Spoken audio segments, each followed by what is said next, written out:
Pero eu tamén cumpro 20 anos no ensino público e o mellor de todo o estar participando en proxectos colectivos de normalización lingüística son as persoas que coñecín e que tratei no nivel persoal, a súa valía persoal, profesional e como dinamizadores. Tiven a sorte, como decía ao principio, de ser escollido, o mellor porque participei na época na que se me pediu que falase, nos anos 90, cara a finais, os proxectos de coordinación, pero había máis persoas. Seguramente resistín ata hoxe, aínda que sei ben certo que non son o único. Hai outras persoas, o mellor, que deberían contar o mellor que eu, non? Esta honrosa encarga foime moi difícil de converter en algo que pudera lerlles, no auditorio, pois ainda máis difícil se me fai, porque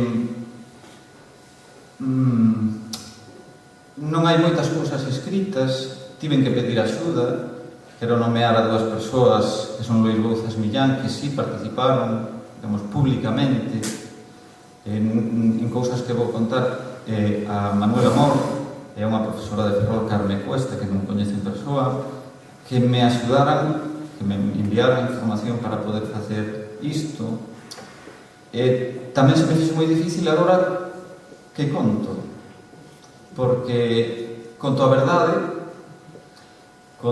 verdade políticamente correcta ou conto a miña, que tamén estaba.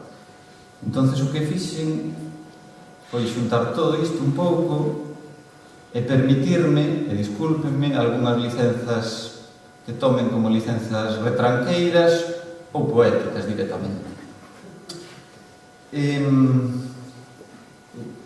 Anotei a última hora a falar do contexto, pero xa ao principio falaron dos decretos diferentes. A palabra decreto deu ser a que máis repetimos: decreto 95, decreto 97, decreto Ciencias Sociais, Matemáticas. Ben, o caso é que hai que explicar unha experiencia que supuxo na segunda mitade dos anos 90 a Coordinadora Nacional de Equipos de Normalización Lingüística.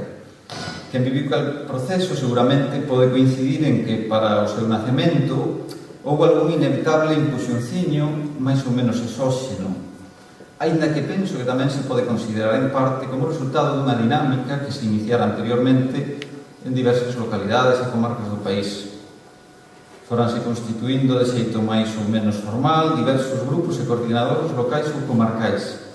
Así, e sen prexuízo de esquecer algunha, estarían as de Pontevedra, Coruña, Costa da Morte, Melide, O Morrazo, Salnés, Ferrolterra, etc. E a necesaria diversidade que conformaba os equipos en lugares diferentes facía por forza que os xeitos de traballo fosen tamén diversos. Sentíamos, desde logo, unha especie de orfandade ou illamento nos equipos que nos empuxaba a procurar estrategias de actuación conxunta que mellorasen a incidencia do noso esforzo e que facilitasen o traballo en base á colaboración, a optimización de recursos, o intercambio de experiencias e a redimensionar e globalizar o proxecto normalizador e dinamizador. En fin, un modernísimo proxecto colaborativo antes de que se inventase. Non podemos explicar polo miúdo como foron todos estes procesos, así que imos tratar de describir de xeito moi xeral e breve algún deles, os que máis coñecemos e os que o mellor máis repercusión tiveron, que sirvan como exemplo e testemunho deste momento. No Salnés comezou a iniciativa dun pequeno grupo de profes que vivíamos en Cambados e traballábamos en diferentes centros da comarca.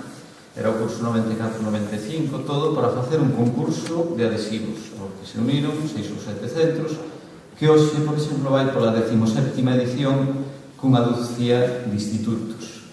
No curso seguinte constituíuse a coordinadora do Salnés, a revista de banda deseñada Enormic Banda, da que vimos de presentar o 12º número, o xogo de mesa Salnexogo, campaña do Seat Arosa ou o informe sobre o uso do galego que consta-nos tan pouco gustaba a administración non serían posibles sen o traballo en común. En Santiago de Compostela, por outra banda, tamén se puxeron a traballar no mesmo curso 94-95, igualmente dun xeito informado. Neste caso, a motivación veu dada pola ansia de xuntar todos os proxectos teatrais que se facían nos centros de Santiago organizados maiormente polos equipos. Converteuse nun festival que se mantén na actualidade. Deste traballo colectivo tamén naceu o Correlingua ou actividades moi interesantes de dinamización lúdico-lingüística aproveitando as potencialidades da cidade capital. En Ferrol comenzaron xa no ano 91, a organización e o método de traballo deste activo grupo foi un pouco diferente aos demais e pioneiro desde un punto de vista temporal. Constitúense como asociación cultural con 14 centros da comarca de Ferrolterra.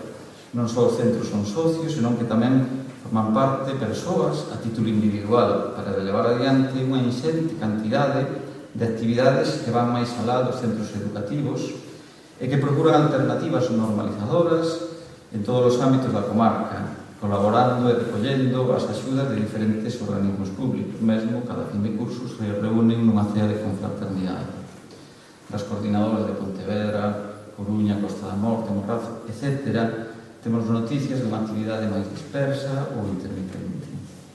Se remexemos todo isto, e co lume de cocción permanente e convenientemente acceso, chegamos a finais do 96. En novembro ou decembro, non sei exactamente, celebrase unha reunión en Santiago de Compostela convocada por CIG Ensino e a Asociación Sociopedagóxica Galega. Da que sae a idea de fundar unha coordenadora nacional de equipos de normalización lingüística. No Correo Gallego do 7 de xaneiro do 97 infórmase desa constitución, o día anterior, da coordinadora. Lois Bouzas Millán, profesor no Monte da Vila de Broba, e Manuel Amor no Xermílez, de Compostela, actuaron como voceiros desta plataforma. Nese momento, recollendo ideas levadas adiante polos coordinadores comarcais, falábase de realizar un amplo informe sobre a situación do idioma no ensino nun universitario e de poñer en marcha novas coordinadoras. En marzo do 98, a Coordinadora Nacional ten outro encontro no que se dá conta dunha enquisa distribuída nos centros de ensino sobre o uso do galego nas aulas. A plataforma demandaba que se fixesen públicos os seus resultados, se tomaran medidas en función deles. O conselleiro de Educación era, àquela altura, o hoxe case venerable Celso Currás. A coordinadora participou en diferentes foros explicando as súas iniciativas, jornadas de lingua e literatura 97, mesmo colaborou, teño a carpeta que trouxe non sei aí, no ano 99, no primeiro e último curso para equipos de normalización lingüística organizado polo Consello da Cultura Galega, no que, se non me equivoco, o mellor foi en outro lugar parecido, descoitei o daquela director xeral de Política Lingüística, Manuel Regueiro, diante da nosa insistencia para que a Administración marcase uns criterios claros para a actuación dos equipos, aspas, non sei para que vos queixades porque tedes liberdade, facedes o que queredes. Tamén recordo que un dos relatores que máis me impresionou naquele curso e que ademais era un dos coordinadores do curso se chamaba Anxo M. Lorenzo Suárez. A coordinadora galega chegou a participar activamente na convocatoria dunha manifestación, polo menos en unha que os saiba realizada no día 17 de maio de 1998, que por certo tiña como lema, permítanme recordar, en galego, Galiza ten futuro. Aquí vou facer unha parte, afortunadamente os nenos de algúns institutos saben máis de marketing, e os nenos do Cotarelo o ano pasado foron o Correlingua dos Salnés con unhas camisetas que se pagaron eles, salferidas de lacasitos que poñían pim pam falame galego. A cousa foi esmorecendo xa no ano 2000. Os equipos de normalización lingüística foron convocados pola Mesa de Normalización Lingüística, pola Normalización Lingüística, unha asamblea a fin de posicionarse sobre as propostas que facía a Consellería despois de dar a coñecer os resultados do famoso inquérito sobre o uso do galego. Recorda a diversidade de posturas que deu lugar a un intenso debate onde mesmo se chegou a propoñer a admisión fulminante de todos os responsables e outras moitas. No mundo, o resultado de todo aquilo foi a realización dun novo modelo de normalización para o ensino cos consabidos abaixosinantes. Agás algunha campaña puntual que non recordo moi ben, non me costan máis actividades da coordinadora, dando paso a uns anos de certo ermo coordinador das inspeccións das comarcas de Compostela, Ferrolterra e o Salnés e algunha iniciativa na Coruña, Vigo, Ourense, Melide e algunha máis.